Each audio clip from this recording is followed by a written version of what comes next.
ચુડા તાલુકાના સિજકપર ખાતે શાળા પ્રવેશોત્સવ અને કન્યા કેળવણી મહોત્સવ કાર્યક્રમ યોજાયો।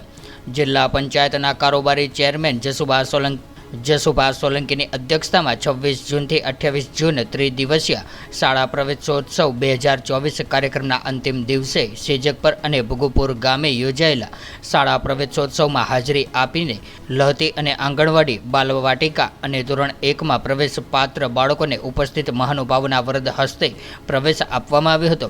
ત્યારે વધુમાં જસુભા સોલંકીએ જણાવ્યું હતું કે રાજ્યનું એક પણ બાળક શિક્ષણથી વંચિત ન રહે અને બાળકોને શિક્ષણ માટે જરૂર પડે તેવી તમામ માળખાકીય સુવિધાઓ મળી રહે તેની સરકારે તકેદારી લીધી છે।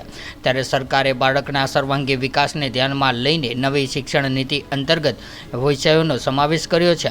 વધુમાં તેમણે સરકારની વહાલી દીકરી યોજના, નમો લક્ષ્મી યોજના, નમો સરસ્વતી વિજ્ઞાન સાધના યોજના સહિતની વિવિધ યોજનાઓ વિશેની જાણકારી આપીને તમામ બાળકોને ઉજ્જવળ ભવિષ્યની શુભકામનાઓ પાઠવી હતી।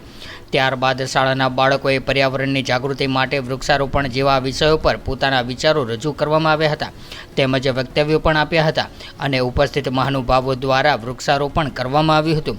ત્યારબાદ શાળાના તેજસ્વી બાળકોને ઇનામ આપીને પુરસ્કૃત કર્યા હતા।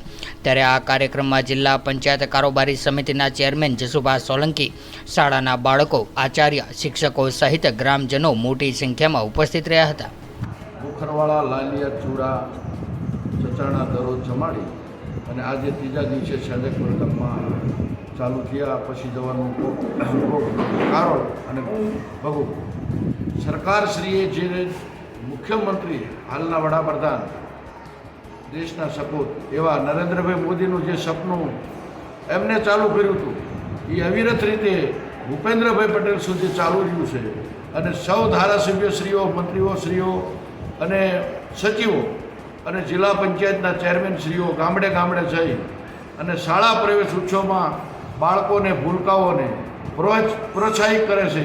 અધિકારીઓ સાથે રહેશે, ગામના સરપંચો, આચાર્યો, શિક્ષકો, બહુ સારો એવો પ્રતિસાદ મળે છે અને જે સરકારની યોજના છે એને યોજનામાં અધિકારીઓ અને પદાધિકારીઓ સમજાવે છે અને એક પછી એની રૂપરેખા આપે છે અને ગામના દરેક ગામની અંદર સારામાં સારો પ્રતિસાદ મળ્યો છે અને તમામ ગામને હું અભિનંદન આપું છું। ભારત માતા કી જય। तो व्हाट्सएप, ट्विटर, फेसबुक, इंस्टा जहाँ भी आपका अकाउंट है, इसे शेयर बटन के द्वारा वहाँ पर शेयर करें।